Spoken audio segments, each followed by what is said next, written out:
unlike a lot of automotive YouTube channels, we try and live with the cars that we recommend everybody drives. We don't just cover cleaner, greener, safer and smarter. We drive cleaner, greener, safer and smarter. And unlike a lot of YouTube channels that will buy a shiny new vehicle straight off the dealer lot, drive it for a bit, do a full review, do some dumb stuff for the YouTube likes and subscribes, and then flog it off to some poor unsuspecting customer, we actually try and keep our vehicles for the length of time that we think you would own a vehicle for, a couple of years, and then sometimes maybe even longer. We sell the vehicles on when we are ready for a change, not when the YouTube algorithm says that people are bored with the vehicles and they want something new and shiny to watch, which is why we've owned many electric cars over the years. I've been driving electric since 2006. My partner and I think we are now on our 15th or 16th plug-in vehicle. And note that I said plug-in, not just battery electric, but we've owned plug-in hybrids as well. I even made my own plug-in hybrid once. This truck behind me is my Ford F-150 Lightning, and just behind the camera is a Chevrolet Bolt EV that belongs to my partner. It's a vehicle that we have no intention of selling anytime soon. But it's not just myself, my partner, Kate and her partner that drive plug-in vehicles on the channel. Michael and Erin, the two other team members at Transport Evolved, also own plug-in vehicles. But because neither of them own a home, their plug-in vehicles are plug-in hybrids. As it happens, they both own Chevrolet Volt EVs, or Chevrolet Volt FIVs, plug-in hybrid electric vehicles, or extended range EVs, depending on whether you buy into the marketing or not. Erin purchased hers, thanks to some support from many of you, when her previous car was stolen and joyridden and written off. Michael purchased his Chevrolet Volt after his beloved Fiat 500 was involved in a hit-and-run accident. Somebody literally smashed into his car while he was sat inside it at an intersection. Luckily, he was okay. His beloved car, Stella, was not. So Michael ended up with a Chevrolet Volt 2. Erin's is the second generation and Michael's is the first generation. Why am I telling you all of this? Well, on this channel, we cover when things go right, but we also cover when things go wrong. And as Michael's about to tell you, things went very wrong recently. Hey, Michael. Hello. You are looking very fed up. Yeah, a little bit. Okay. A little bit. So the camera is on Michael's Volt. This is Michael's Volt. You called it Yampa, right? We called it Yampa. Corgis are our favorite breed of dog, and Yampa from Pokemon is an electric type, so we figured it fit. Right, okay, so Michael and their partner called this Yampa. It is your only car. It is our only car. So it's your primary form of transit. And for both of us, yes. And although your partner does not drive. Yes. You probably commute more than anybody else at the channel. You do like a 70-mile round trip every day, most days, like 4 days a week. It's about 75 miles a day. Yeah, about 75 miles a day. Yeah. And your Volt has been with you now for about a year. A little over a year, yes. And then things started happening. So talk people through what's going on. Yeah, so it basically all just started on 2 days ago. A check engine light came on, and the car ran more or less fine. Couldn't really quite pinpoint what it was. And then I got it home, and then it just wouldn't drive. Wouldn't go into reverse, wouldn't go into park, wouldn't do any of those sorts of things. Using an OBD reader that I had that you supplied several months back, I was able to determine that the battery voltage, the 12-volt battery in the Volt, was low. Which is right back here. Which is right back here in the trunk. So for those who don't know, is it open? It is. Yeah. This is where the battery lives, the 12-volt battery lives in the Volt. And this was super low. It was like 10 volts, maybe? I think the lowest I saw was 10.2. It was about 10.2 when the car was off. And basically, at that point, the car wouldn't power itself to get into drive or any of the other functions. Some of the interior lighting, the radio, all worked. I sound like I'm in planes, trains, and automobiles. You know, the windshield wipers don't work, but the radio is clear as bell. But those functions worked, but the car didn't. So you gave me a ride to a dealership. We purchased an AC Delco original 12-volt battery for this car. We put it in, and the car does now drive. It will go into reverse. It will go into park. It'll go into neutral. It'll do all of these things. The problem is that there are several phantom error codes. Well, we hope they're phantom. We hope they're phantom. They are weird error codes, and the car has put itself into what is essentially limp mode. It's reduced power mode, which means it barely accelerates. I mean, so for those who don't know, because not everybody will know that the Chevrolet Volt is a range extended car. Mm-hmm. It is a plug-in hybrid technically, but it's also considered a range extended EV because unlike a lot of plug-in hybrids that have to run the engine to go along, other than at city speeds. So I'm talking about the early plug-in Prius, the Ford Escape C-Max Energy, the Ford C-Max Energy, the plug-in hybrid one. They could all operate in EV-only mode around town, but as soon as you got on the freeway, they went into internal combustion engine mode. This, when it was new, would drive 20, 30, 40 miles in EV-only mode, and then the engine came on. Yes. And at that point, it just drives like a hybrid. So what we've been doing is you've been plugging in here, charging at the house when you've been at work, and then in the mornings, you've been running it as a gas car. Yes. And the reason you do that is because your apartment does not have EV charging. It does not. I don't even have so much as an electrical outlet in the garage that we have. And this is kind of quite common. I feel like, you know, if you're watching this channel and you were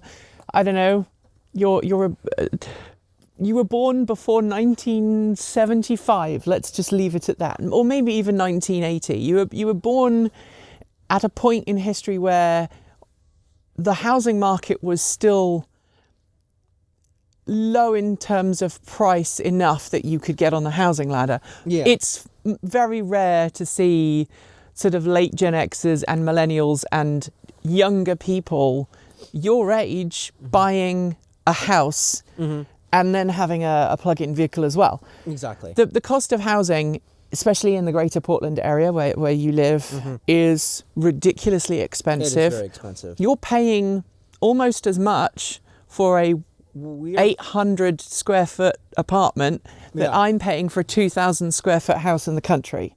The difference is that someone in my life died and left me some money, which I used as a deposit. So thank you to my late sister for helping me buy my first house, my second house. It's actually the second house I've ever owned. You have to rent. You've got no other choice. There's no other way of doing it. And so we've already given up the avocado toast. Yeah. And the energy drinks. We've already given up the coffee, the $5 a day coffee, and the home still hasn't shown up yet. Right. And buying a plug-in hybrid is about as best as you can do right now. So I know lots of people are going to be like, well, why don't you buy a Tesla? I'm like, I mean, we pay Michael. We would love it. If we could double Michael's salary, maybe he could afford a Tesla. But right now, you know, if you want to support the channel more, just donate more money. Take out a Patreon subscription. But all jokes aside, you know, this is as close as you and Erin can get to owning a plug-in vehicle. You get to benefit from electric some of the time. But you've said, in terms of hybrid and plug-in hybrid ownership, you don't enjoy driving this. Okay, well, it's a tall order coming from the Fiat. That was a completely different car. But I think for what it is definitely not my most favorite vehicle. I feel like there's a lot of limitations to it. But other than that, it's a fine car when it's doing the things that it's supposed to do. This is a tall exception. I've not heard many people have this problem, so I am probably the exception of this rule. So the challenges that Michael's been having, there are a couple of things. So when you bought it, the sat nav didn't work, and there was one other module that didn't work, but the car was reliable. Yeah. You had one check engine light on a very cold day last winter coming up here, climbing up the side of the hill to get to the house. It was a PO 300 code, so it was a spark plug misfire of some sort, and I think it was because the previous 4 owners didn't really drive it in its range extended mode very much, and so I don't think the engine got the workout that I'm giving it. I mean, I'm giving it a good solid 40 miles a day, give or take.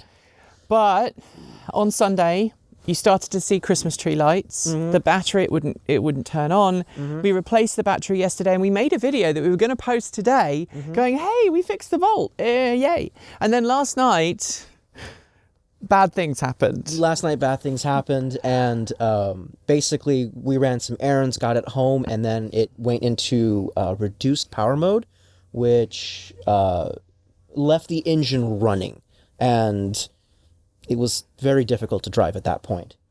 So today, what we did, after talking to Michael, I've purchased a special dongle because I wanted one for the bolt anyway, because this car here, this bolt.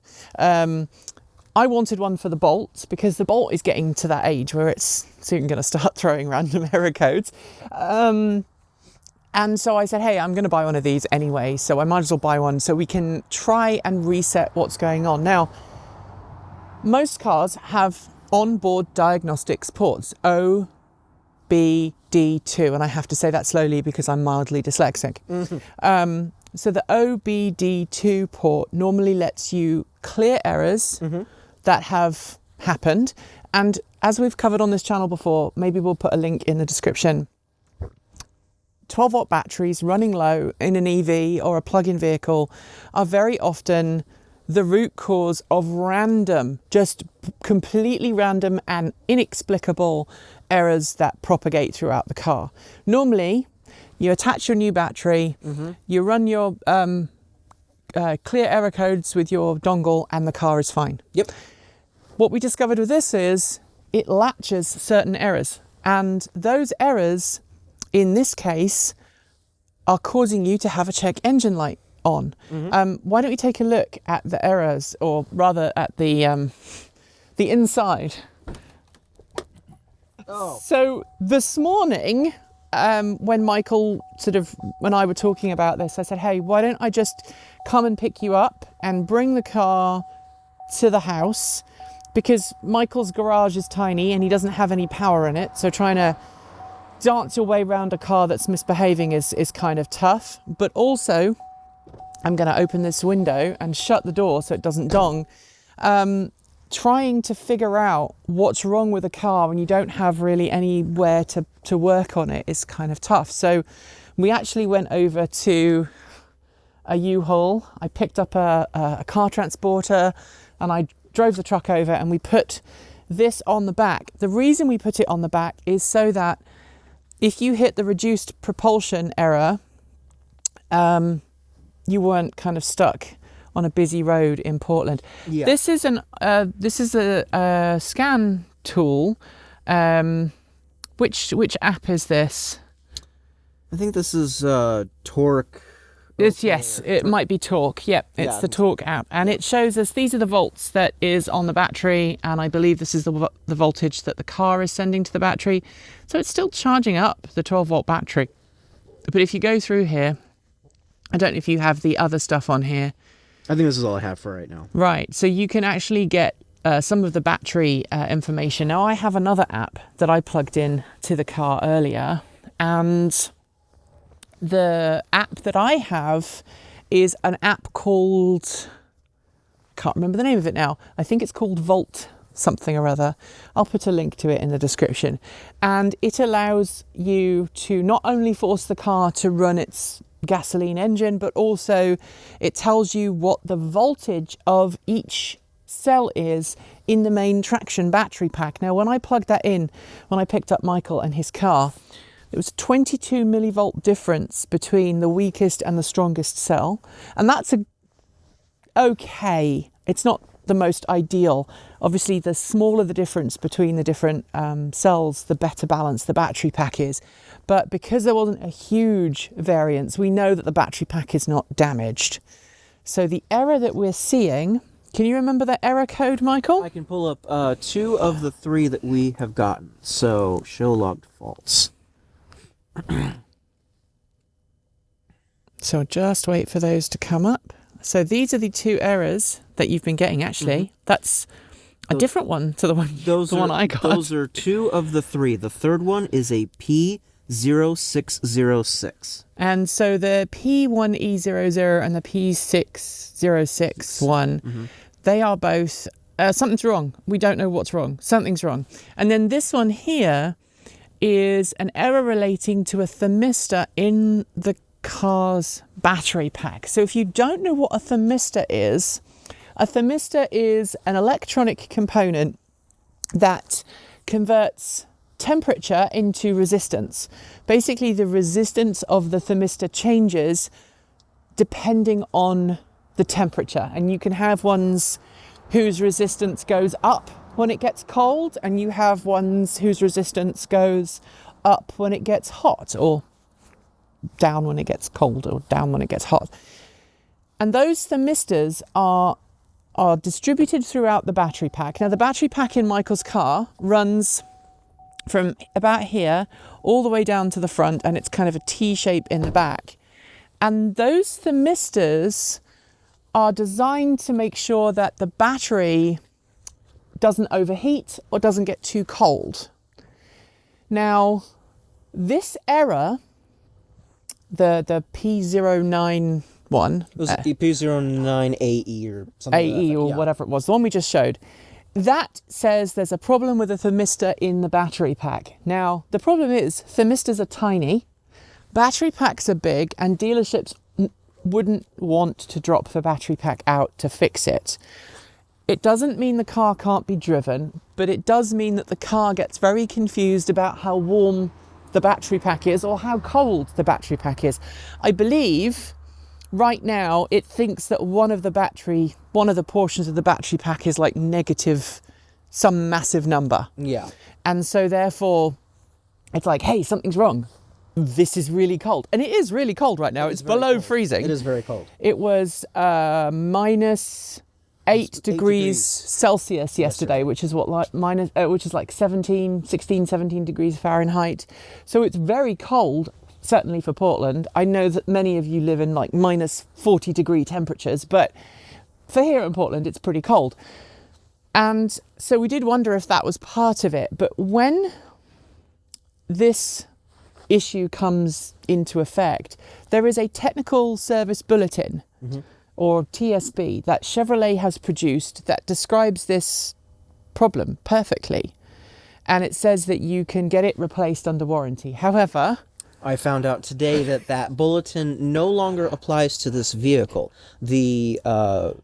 For this vehicle, it ended in 2020 or at 100,000 miles, and I'm currently at 97,000 miles. To be clear, the technical service bulletin is still valid for your vehicle. It's still valid, but they won't do the work for free. Exactly. Yeah, they won't do it for a small portion.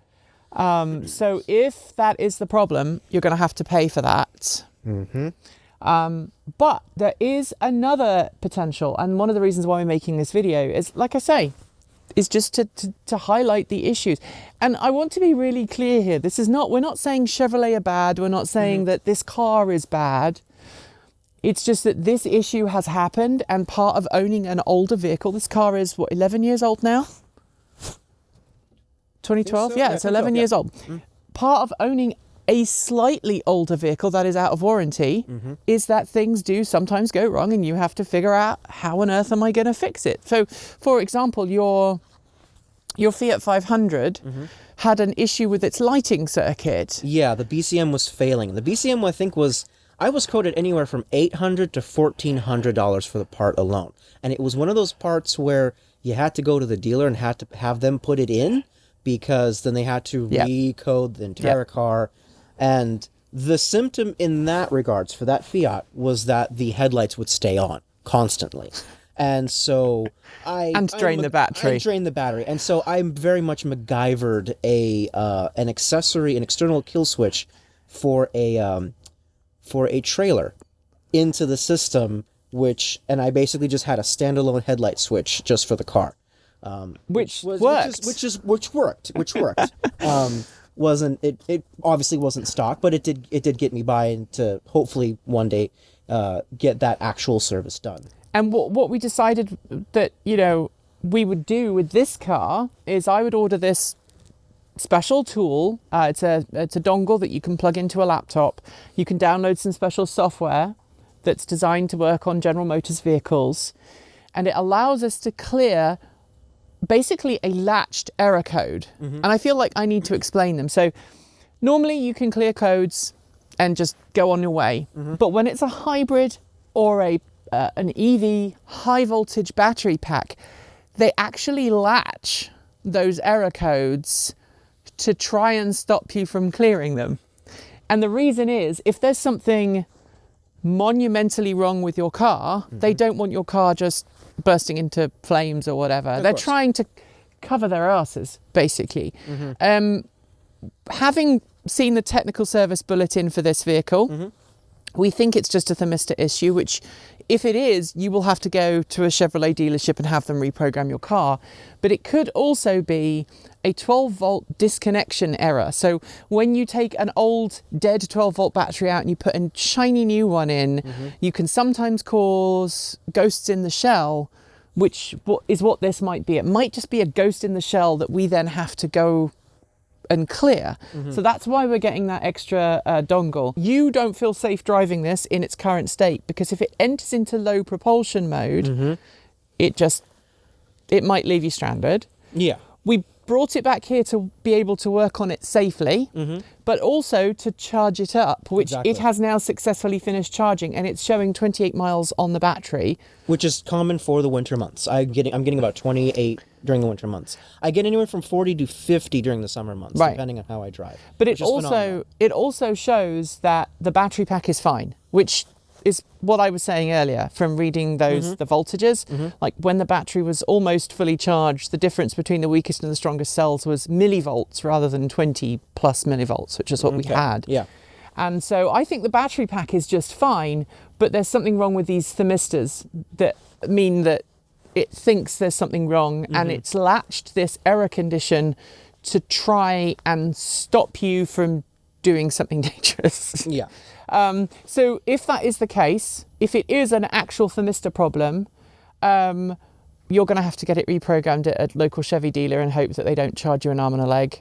And we'll have to have We'll see. We'll have to have a fundraise to help you pay for it. We'll send around a hat to help pay for Michael's repair. I mean, if someone wants to buy Michael a Tesla, he's not going to say no, because it's one of your favorite electric cars to drive. As a driving car, yes. I'm not personally a huge fan of its autonomous systems. They kind of weirded me out. But then I'm not a fan of autonomous systems in general. Yeah, right, exactly. But as far as a driving car, the Tesla was quite wonderful. And you could just supercharge every day and you'd be fine. Yeah, actually. Yeah. Or an F-150, the base level. Goodness, my eyes are glazing over. That actually sounds lovely. I would gladly supercharge a Tesla every day. Yeah, I could see that. So we're going to try and fix this. And like I was saying, if there was a couple of cases online that I found of people who had replaced the 12-volt battery. There's a technical service bulletin to say the same thing. If you've connected a 12-volt battery, you can sometimes cause these ghosts in the shell to appear, and that can cause issues with the car, and it will latch errors that are not real. And we're hoping that that's what it is. And if that's what it is, great, you'll be able to drive it. The fact you were able to charge it up is good. I took it up the road earlier and I was able to get it up to highway speeds and it was just fine. Yeah. But it's going to stay here until we know for sure what the next stage is, because it's Mrs. Michael's only car. He's a millennial. He's poor. He can't afford to buy avocado toast this week. I can't anymore, no. No. Not that you could before, mate, really. But we are going to try and find a solution. We don't have a lift. If we had a lift, I'd be like, yeah, let's drop the battery pack, let's replace the thermistor, everything would be good. Yeah. but we don't have that. So we could check several other things. I think one of the symptoms was loose ground wires. Yes. Which we couldn't find underneath the car. There's a bunch of paneling that we can't get to. And so, yeah. So that could be it. The other potential thing that leads to it being a thermistor is that yesterday you said you saw a warning that said it's too cold, plug in. Yeah, and like everything else it's been doing, it's inconsistent, but there was a portion of time where it said that it was too cold to plug in, and it was an error message that showed up on the dash, and it did not go away. It could not exit out of it. Wow. It just stayed there. And actually, well, that was with the old battery. That with the old 12-volt battery. The old 12-volt battery. Once we've had the new 12-volt in, I have not seen that since, but it has been replaced with limp mode, which is a step in the wrong direction So for me. We're going to leave this here. We have some driving to do. I'm going to basically be your personal chauffeur for the next few days. We're going to leave this here. Hope that Yampa has a lovely little holiday. We'll leave Yampa plugged in, which will help because it'll keep the battery warm. Okay. And then what we'll do is we'll keep you guys posted when we know what else is going to happen. And look, you could probably drive it just fine, but we live in a very, very densely populated area. Well, I don't. You live in a fairly densely populated metro area. Yeah, there's the drivers around where I live are particularly obnoxious and particularly fast. And in fact, there is some crash damage that needs to be repaired on your car. Yes, I did get rear-ended. That was an honest mistake, but it was, again, it was everyone driving too fast. And so there is some bumper damage that has to be taken care of. So hopefully that wasn't the cause of this. I mean, it's potential, but if you've ever experienced these errors, if you are a Chevrolet Volt technician and you want to come here and help us fix it, we'd love to actually do a video where we actually figure out what the problem is. If you have a shop and you're like, hey, come over to our shop, we'll put it up on a thing and actually look at it, let us know. But the last time you had it in for work, you ended up paying nearly $1,000 and you didn't actually have anything done. Any work done to it. Yeah, not naming dealerships, but there was the upfront costs weren't entirely upfront. There was some other hidden costs that you didn't know about. Costs. Yeah. Part of it was that the extended warranty that this car has didn't actually work at that dealership, which I thought it did, and so just a lot of miscommunication there. So we're going to hope that your extended warranty covers this as well. That's the other thing. I've opened up a claim, have yet to hear from them, but we'll see. Yeah. We'll see. They don't cover the traction battery replacement, but they do cover things around the traction battery. I don't know if a thermistor is part of that, but it's an electronic system. It's part of the low voltage electronics, but it's also part of the high voltage battery. So we do have a couple of, it's like a whodunit, right? It's like a murder mystery. We've got a couple of things we've got to try and figure out, but that's pretty much it for this video and pretty much it for what we have to try and figure out what's going on. And I'm trying to find my phone with all the names of you lovely people on the back. Also, while I've got this open, let me give you the name of the app that I was using earlier on. So there's an app called My Volt Control. Let me show it to you there. My Volt Control allows you to figure out, you know, where, when, what, why, how. It's fairly easy to use and it works, and it allows you to put the car in hold mode, which is something this car does not have. But it did not clear latch codes. It did not clear the latch codes, so yeah. That's something worth mentioning. But it does allow you to put it in hold mode. So it allows you to keep the battery for later on. So it's worth having if you have an iOS device.